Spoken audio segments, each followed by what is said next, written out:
पकड़ो।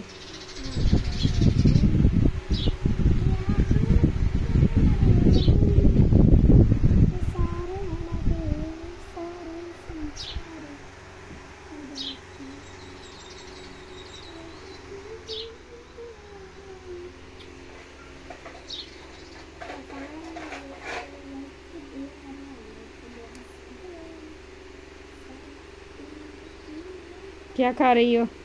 रोटी। किस चीज के साथ? दाल।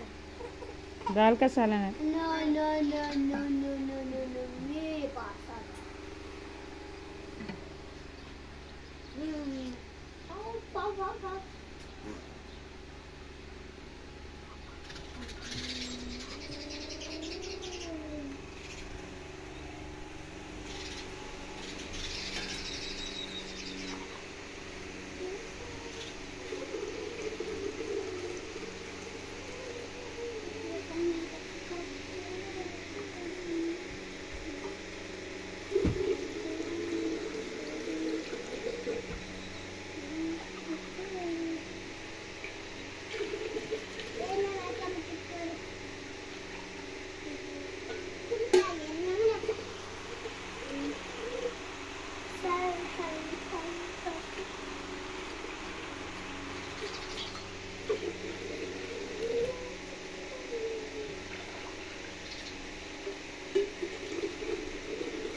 अब नींबू भी डालो, बस ऐसे बनाती रहोगी नींबू की तरह।